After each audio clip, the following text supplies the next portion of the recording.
नमस्कार बच्चों, बीए द्वितीय वर्ष हिंदी के विद्यार्थियों का और एमए के विद्यार्थियों का मेरी कक्षा में स्वागत है।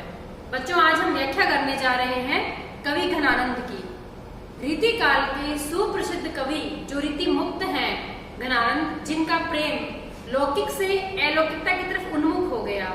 वो एक सांसारिक साधारण स्त्री सुजान से प्रेम करते थे और वही प्रेम जब उनका कृष्ण में तब्दील हो गया और इस वियोग में ही, वियोग की पीड़ा में ही जब उन्होंने अपने कवित्व लिखे तो उन कवित्वों का जो वर्णन है वो हमारे पाठ्यक्रम के अंदर हमें मिलता है।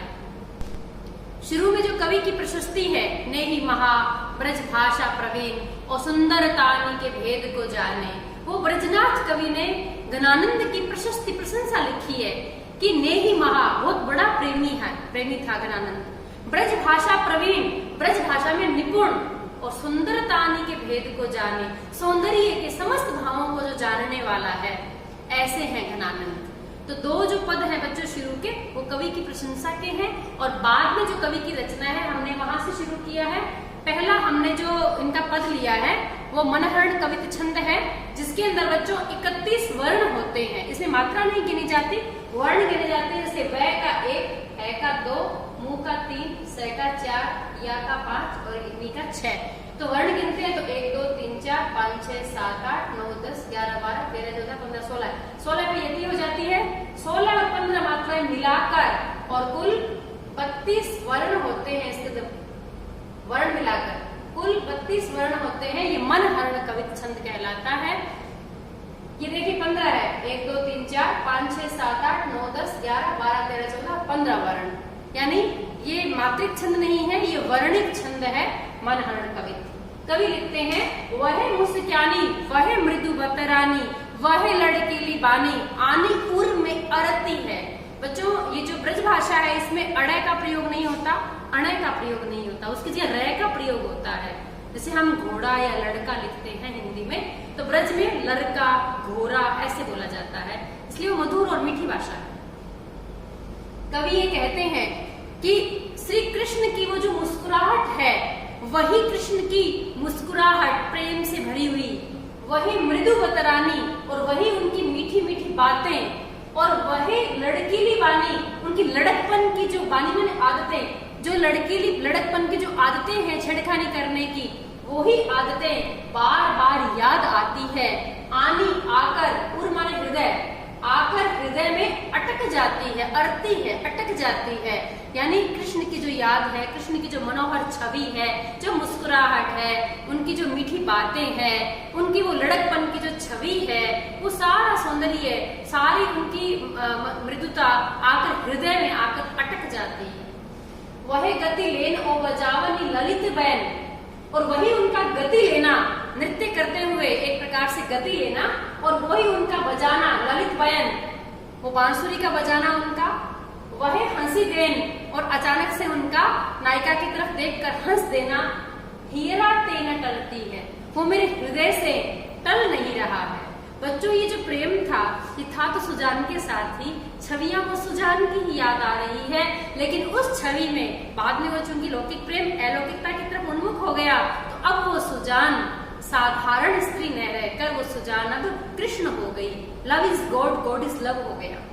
अब यहाँ वो कृष्ण दिख रहे हैं, तो कवि कहते हैं कि वो कृष्ण का नृत्य करना, वो उनका बांसुरी बजाना, वो उनका हंस देना, ये सब आकर मेरे हृदय से ये सारी बातें टालने पर भी टलती नहीं है, भुलाने पर भी भूलती नहीं है। वही चतुराई सोचिताई चाहने की छवि, और वो उनकी बड़ी चतुराई के साथ जो उनकी चितवन है, जिसके अंदर चाहत भरी हुई है, चाहत की छवि के साथ वो निहारते थे, मुझे देखते थे। सुजान बच्चों जब नृत्य करती थी मोहम्मद शाह रंगीला के दरबार में, तब घनानंद का एक तरफा प्रेम था, सुजान का तो था नहीं। घनानंद जब उनकी इसकी तरफ देखते, वो उनकी तरफ देखते, तो उसको लगता कि सुजान मुझे चाहने की छवि के साथ, चितवन के साथ देख रही है, निहार रही है। कवि यहाँ पर उन दोनों सौंदर्य को मिलाकर कहता है कि बड़ी चतुराई के साथ उसकी जो चितवन है, जिसमें चाहत की छवि बसी हुई है, और वह उसका छेलापन, छैल छबीला जो रूप है, वो छेलापन न छिनक बिसरती है, वो मैं एक क्षण भी नहीं भुला पा रहा हूँ। अर्थात तो जो प्रेमी है उसकी जो स्थिति है, उसका जो रूप है, उसका सौंदर्य है, उसकी समस्त प्रकार की क्रियाकलाप है, वो समस्त क्रियाकलाप आकर मेरे हृदय में आकर बस गए हैं। आनंद निधान प्राण प्रीतम सुजान जुकी, आनंद का जो खजाना है, निधान जो आनंद का घर है, जो प्राणों से भी प्रिय है, वो चतुर सुजान, या जू शब्द का प्रयोग किया। ब्रज भाषा में हम हिंदी में जी बोलते हैं और वो जू लगाते हैं कि सुजान जी उस चतुर श्री कृष्ण की जो आनंद का खजाना है, जो मुझे प्राणों से भी प्रिय है, उस प्रियतम की जो सुधि है याद, सब भांति न सो बेसुधी करती है। अब यहाँ पे देखिए कैसा सुंदर तरीके से अपनी बात को व्यक्त किया है कि मेरे प्राणों से भी अधिक प्रियतम उस सुजान की समस्त प्रकार की छवियां और यादें, मुझे जब भी मुझे याद आती है प्रीतम की, वो मुझे सब प्रकार से बेसुध कर देती है। उसकी याद आने पे मैं मेरी याद को भूल जाता हूँ, मैं स्वयं को भूल जाता हूँ, बेसुध हो जाता हूँ, मेरी सुध बुध खो जाती है। देखिए बच्चों कि वास्तव में ये जो प्रसंग है प्रेम की पीड़ा का प्रसंग है, और यहाँ कवि ने अपना हृदय खोलकर रख दिया है कि उनके हृदय में कितनी पीड़ा है। उस प्रेमी की याद हर समय बसी हुई है। वो कह रही छिनक एक क्षण के लिए भी मैं प्रेमी को नहीं भूल पा रही हूँ।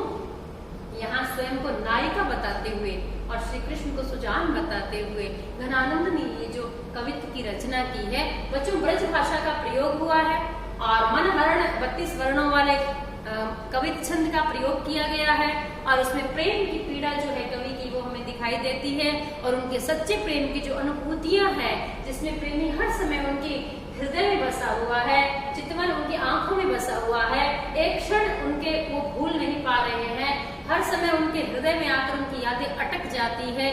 ये सारी जो स्थितियां हैं वो एक सच्चे प्रेम को दर्शाती है। दूसरा इनका जो पद है बच्चों वो सवैया छंद है। सवैया छंद 23 वर्णों का भी होता है और 24 वर्णों का भी होता है। यहाँ बच्चों इन्होंने 24 वर्ण वाले सवैया छंद का प्रयोग किया है। 24 वर्ण वाले सवैया छंद का वर्ण गिन लीजिए आप। घोर 2 3 1 2 3 4 5 6 7 8 9 10 11 12 13 14 15 16 17 18 19 20 21 22 23 24। प्रत्येक पंक्ति के अंदर आपको 24 वर्ण मिलेंगे। ये सवैया छंद है, भाषा ब्रज है। कवि यहाँ नायिका जो वियोगिनी नायिका है, वियोग श्रृंगार, दोनों के अंदर हम वियोग श्रृंगार को देख सकते हैं। यहाँ संयोग थोड़ी है, लेकिन यहाँ वियोग के अंदर भी प्रेमी की याद, उसकी मुस्कुराहट, उसकी छवि, दोनों को हम देख सकते हैं। कवि कहते हैं कि नायिका जो है, जो कृष्ण के वियोग में हर समय उनका इंतजार कर रही है, वो भोर ते सांझ लो, सुबह, भोर माने सुबह, सांझ माने शाम, सुबह से लेकर शाम तक लो तक, कानन और, कानन कहते हैं जंगल को, वन की ओर माने तरफ, वन की तरफ निहारती, ये जो आंखें हैं नायिका की, ये सुबह से लेकर शाम तक वन से आने वाले रास्ते को निहारता है, देखता है। बावरी नेकुन हारती, यहाँ बावरी उन आंखों को कहा है कि जो आंखें हैं ये नायिका की बिल्कुल बावली हो गई है, पागल हो गई है। ये नेकु थोड़ा सा भी, जरा सा भी, ब्रज में नेकु कहते हैं थोड़ा सा, कि भोजन बनावे निको ने लागे, तो मतलब नेकु, नेकु मतलब थोड़ा, जरा सा, नेकु न हारती, और बिल्कुल भी थकती नहीं है, हार नहीं मानती। आंखें निरंतर उस प्रेमी का पथ निहारती रहती है सुबह से लेकर शाम तक, और फिर सांझ पे भोर लो, और जब शाम को नहीं आए कृष्ण तो शाम से लेकर अब सुबह तक तारिन ताकती हो, तारों को ताकती रहती है आंखें। आकाश में रात्रि हो जाती है, सितारे उग जाते हैं, तो नायिका जो कृष्ण का इंतजार कर रही है, कृष्ण के दर्शन के लिए व्याकुल है, वो सुबह से लेकर शाम तक वन की तरफ से आने वाले मार्ग को निहारती है, देखती है। जब कृष्ण नहीं आते तो शाम से लेकर सुबह तक लगातार तारों की तरफ देखती रहती है। तारिन ताकती हो, तारन सो एक तारन तारती, यहाँ ये वाक्य बच्चों कवि कह रहा है कि उन तारों से जो आंखों के तारे हैं वो एक तार एक पल भी नहीं हटते हैं, लगातार उनको देखते रहते हैं। देखते रहने का मतलब है कि नायिका की आंख में निद्रा नहीं है, वियोग के अंदर उसकी नींद उड़ चुकी है, सुख चैन भूख सब जा चुका है। तो ऐसे में वो एक पल के लिए भी न टारती, आंखें एक पल के लिए भी नहीं झपकती है, उन तारों को निहारती रहती है, देखती रहती है। जो कहूँ भाव तो दीठी परे, जो कहूँ क्या पता कहाँ पर, भाव तो मन को भाने वाले श्री कृष्ण पर दृष्टि पड़ जाए दीठी परे, उस मन भावन प्रियतम पर क्या पता कब दृष्टि पड़ जाए। घन आनंद आंसुनी अवसर गारती, यहाँ घनानंद कवि का भी नाम है, श्लेष अलंकार है बच्चों यहाँ पर, कवि का भी नाम है। और घना आनंद देने वाले प्रियतम, अत्यधिक प्रेम का रस देने वाले प्रियतम। तो कवि कहते हैं, नायिका जो कहती है कि क्या पता मन को भाने वाले, घना आनंद देने वाले प्रेमी पर क्या पता दृष्टि पड़ जाए। ऐसी स्थिति पर, इस ऐसे अवसर पर जब प्रेमी नहीं आते हैं तो सुबह से शाम, शाम से सुबह, तो आंसू भी अवसर गारती, तो ऐसी अवसर पर आंखें आंसू गिराती है, लगातार आंखों से आंसू बहते हैं। मोहन सोहन जोहन की लगिए रहे आंखिन के उर आरती। यहाँ आंख को बाकायदा बिल्कुल मानवीकरण किए हैं आंख का, कि आंख को पूरा का पूरा एक मनुष्य के रूप में बताया है कि कैसे वो आंखें बिल्कुल भी नहीं हारती, एक पल के लिए आंखें नहीं टलती, वो आंखें निरंतर आंसू गिराती है। और मोहन, मन को भाने वाले को, शोभित श्री कृष्ण को, जोहन माने जोना, किसी की बाट जोना, देखना, इंतजार करना। श्री कृष्ण को देखने के लिए जो इंतजार की घड़ियां जो है वो हृदय में लगी हुई है। मोहन सोहन जोहन की, उस मोहन को जो हृदय को भा गया है, उसके इंतजार की लगी रहती है क्या? आंखिन के उर आरती, आंखों के अंदर आर्त भाव लगा रहता है। या आरती को करने वाली आरती नहीं है बच्चों, आर्त भाव, बिल्कुल द्रवित होकर प्रीतम अभी चाहिए, ऐसी स्थिति में जैसे बच्चा आर्त होकर पुकारता है माँ के लिए जब भूखा हो जाता है, तो वैसे इन आंखों के हृदय में एक आर्त भाव आ जाता है, क्योंकि वो आंखें जो है वो श्री कृष्ण को का इंतजार करते हुए उनको देखना चाहती है। तो बच्चों यहाँ वियोग श्रृंगार का बहुत सुंदर चित्रण हुआ है। प्रेम की पीड़ा यहाँ नजर आ रही है कि नायिका की नींद भी उड़ गई है, निरंतर इंतजार कर रही है, आंखें निरंतर श्री कृष्ण को देखने के लिए मार्ग निहार रही है, सितारे देख रही है रात्रि को, और कृष्ण एक मन भावने वाले श्री कृष्ण के इंतजार में वो आंखें आंसू गिरा रही है। तो वियोग श्रृंगार के अंदर जो हम देख सकते हैं कि जो कृष्ण की जो स्मृति है वो स्थिति को भी देख सकते हैं। वियोग के अंदर हम उसके नायिका की जो उन्माद की स्थिति को भी हम देख सकते हैं। आज इतना ही।